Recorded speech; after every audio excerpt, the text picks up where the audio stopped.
കേന്ദ്ര ബജറ്റിൽ നമ്മളെ പാടെ മറന്നുപോയി കേന്ദ്ര ഗവൺമെൻറ്. അതിലൊരു വാക്ക് പോലുമില്ല കേരളം എന്ന വാക്ക്. ആ കാര്യം പറഞ്ഞുകൊണ്ട് ആ പ്രമേയത്തിൽ ഒറ്റക്കെട്ടായി കേരളം പറയുകയാണ് ഇത് പ്രതിഷേധാർഹമാണ്.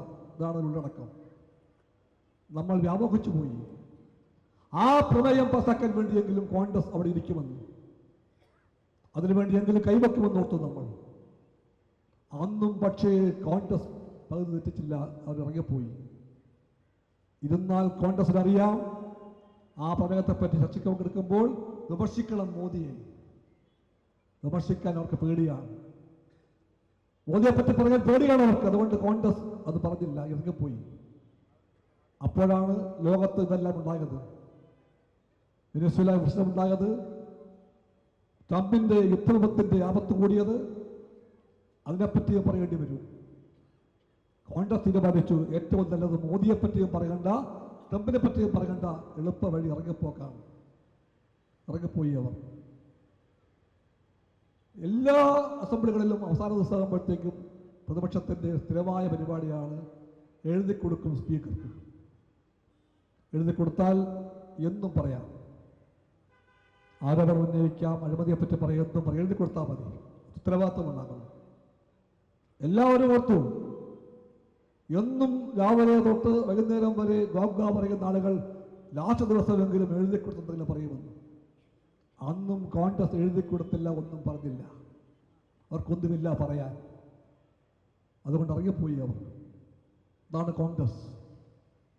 ഇവിടുത്തെ കോൺഗ്രസ് ബി ജെ പിയുടെ ബന്ധുവാണ്. ഇവിടുത്തെ കോൺഗ്രസ് ബി ജെ പി വഴി ട്രംപിന്റെയും ബന്ധുവാണ്. ഇവിടുത്തെ കോൺഗ്രസ് യുദ്ധപരിപൂണ്ട ട്രംപ് ഇസ്രായേൽ കൂട്ടുകെട്ട് പശ്ചിമേഷ്യയെ മുഴുവനും ഉറപ്പിക്കുമ്പോൾ പൊറുതിമുട്ടിയ പാവങ്ങൾക്ക് വേണ്ടി മുണ്ടുവാൻ ഭയപ്പെടുന്ന കോൺഗ്രസ്സാണ്. ആ കോൺഗ്രസിന് എന്ത് അവകാശമുണ്ട് വോട്ട് ചോദിക്കാൻ? എന്തവകാശം? ട്രംപിനെ മോദിക്ക് ഭയം, മോദിയെ കോൺഗ്രസിന് ഭയം. ഇതാണ് പുതിയ രാഷ്ട്രീയം കേരളത്തിലെ. ഇതാണ് രാഷ്ട്രീയം. പണ്ടെല്ലാം സിനിമകൾ കേൾക്കാറുണ്ട് നമ്മൾ ത്രികോണ പ്രണയമെന്ന്. ത്രികോണ പ്രണയം നാം കാണുന്നത് ഇപ്പോൾ ത്രികോണ പ്രണയമല്ല, ത്രികോണ പേടിയാണ്. ആ പേടിയാണ് ഞാൻ പറഞ്ഞത്. ട്രംപിനെ പേടിയാണ് മോദിക്ക്. ആ മോദിയെ പേടിയാണ് കോൺഗ്രസിന്. അവർക്കെല്ലാം അതുകൊണ്ട് വെറുപ്പാണ് നമ്മളെ. ഈ രാഷ്ട്രീയമുണ്ട് തെരഞ്ഞെടുപ്പിൽ. ഈ രാഷ്ട്രീയം LDF പറയുന്നു. LDF ഈ തെരഞ്ഞെടുപ്പിനെ രാഷ്ട്രീയ പോരാട്ടമായി കാണുന്നു. രാഷ്ട്രീയം മാത്രം പറയുന്നു. രാഷ്ട്രീയമല്ലാത്ത ഒന്നും LDF പറയുന്നില്ല.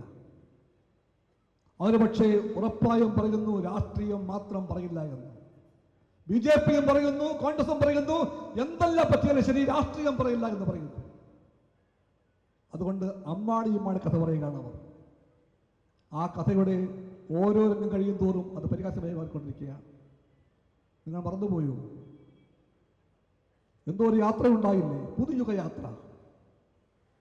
യാത്രാവേദിയിൽ നിന്നുകൊണ്ട് എല്ലാ സ്ഥലത്തും അദ്ദേഹം പ്രസംഗിച്ചു. ഈ ജാഥ സമാപിക്കുമ്പോൾ, തിരുവനന്തപുരത്തെത്തുമ്പോൾ സ്ഥാനാർത്ഥി പട്ടിക പൂർണ്ണമായിരിക്കും. എല്ലാ പേരുമായി പട്ടിക പൂർത്തിയാക്കിയിരിക്കും. അവിടെ നിന്ന് അങ്ങോട്ട് UDFന്റെ ഗംഭീരമായിട്ടുള്ള ഭയങ്കരമായിട്ട് മുന്നേറ്റം ഉണ്ടാകാൻ പോവുകയാണ്. ആ പ്രസംഗം എല്ലായിടത്തും ഉണ്ടായിരുന്നു. ജാഥ അവിടെ എത്തി. ദിവസം കുറെ ആയി. എവിടെ പട്ടിക? എവിടെ പട്ടികയെപ്പറ്റി മിണ്ടിയാൽ അപ്പൊ അടിയാണ്. പേരെന്താ? ഐക്യ മുന്നണി എന്നാണ്. ഐക്യ ജനാധിപത്യ മുന്നണി. അവിടെ എല്ലാം ഉണ്ടായിരിക്കും, പക്ഷെ ഐക്യം മാത്രമല്ല. അതൊരു ഗതികെട്ട സ്ഥിതിയല്ലേ? ആരെല്ലാമാണ്? കൊച്ചു കൊച്ചാൾക്കാരൊന്നുമല്ല, വലിയവർ കലാപത്തിന് വിടുവെക്കുകയാണ് ഇവിടെ ഇപ്പോൾ UDFനകത്ത്. അതാണ് പുതിയ UDF. ആ UDFൽ അതുകൊണ്ട് ജനങ്ങളെപ്പറ്റി ഒന്നും പറയാനുണ്ടാകുകയില്ല. രാഷ്ട്രീയം പറയാൻ കാണില്ല. വിഷയം മാറ്റാൻ വേണ്ടി അവരെന്തും പറഞ്ഞുകൊണ്ടേയിരിക്കും. അതും ജനങ്ങൾ കാണുന്നുണ്ട്. ഈ ചുറ്റുപാടിലാണ് നാം മുന്നോട്ട് പോകുന്നത്. 10 കൊല്ലം സഞ്ചരിച്ച വഴിയെപ്പറ്റി നമുക്കറിയാം. ഈ വഴിയിൽ നിന്ന് നമുക്ക് പുറകോട്ട് പോകാൻ പറ്റില്ല. മുന്നോട്ടേ പോകാൻ പറ്റൂ. മുന്നോട്ട് പോകാൻ ശ്രമിക്കുമ്പോൾ നാം ഓരോ ജീവിതത്തുറയിലുമുള്ള വളർച്ചയെപ്പറ്റി പറയുന്നു. വികസനമുണ്ടാകും, കരുതലുമുണ്ടാകും. നാം പാവങ്ങളെ ചേർത്ത് പിടിക്കും. നാം നാടിൻ്റെ എല്ലാ രംഗത്തും വളർച്ച ഉണ്ടാക്കിയെടുക്കും. അതാണ് നമ്മുടെ വാഗ്ദാനം. ആ വാക്ക് പാലിക്കാൻ വേണ്ടിയാണ് 10 കൊല്ലം ശ്രമിച്ചത്. ആ 10 കൊല്ലത്തിൽ തുടർച്ചയായിട്ട് 5 കൊല്ലം വീണ്ടും വരും. LDF വീണ്ടും കേരളത്തിൻ്റെ മുന്നേറ്റപ്പാതയിൽ അതിൻ്റെ മുദ്ര പതിപ്പിച്ചുകൊണ്ട് മുന്നോട്ട് പോകാൻ പോവുകയാണ്. അതുകൊണ്ട് തിരഞ്ഞെടുപ്പ് ഒരു കൊച്ചു തിരഞ്ഞെടുപ്പല്ല, വലിയ തിരഞ്ഞെടുപ്പാണ്. രാഷ്ട്രീയ അർത്ഥം, രാഷ്ട്രീയ ആഴം വളരെ വലുതാണെന്ന് നമുക്ക് എല്ലാവർക്കും തികഞ്ഞ ബോധ്യവുമുണ്ട്. ധർമ്മടത്തിന് ഒരു വലിയ സ്ഥാനമുണ്ട്. കേരളത്തിന് മറക്കാനാകാത്ത പലതിൻ്റെയും കേന്ദ്രമാണ് ധർമ്മടത്തിൻ്റെ പല ഭാഗങ്ങളും. പാറപ്പുറം ഇവിടെ അടുത്താണ്. അവിടെയാണ് കമ്മ്യൂണിസ്റ്റ് പാർട്ടി പിറന്നു വീണത്. ആ പാറപ്പുറത്തിന് ആരംഭിച്ച വലിയ യാത്രയുടെ ആവേശകരമായ ഓർമ്മകൾ നമുക്ക് എല്ലാവർക്കുമുണ്ട്. ആ ഓർമ്മകളും അതിൻ്റെ സഞ്ചാരപഥങ്ങളും എല്ലാം നാം ഒരിക്കലും മറക്കില്ല. അതെല്ലാം ചേർന്ന് പറയുകയാണ്, ഇടതുപക്ഷം മാത്രമാണ് പോംവഴിയെന്ന്.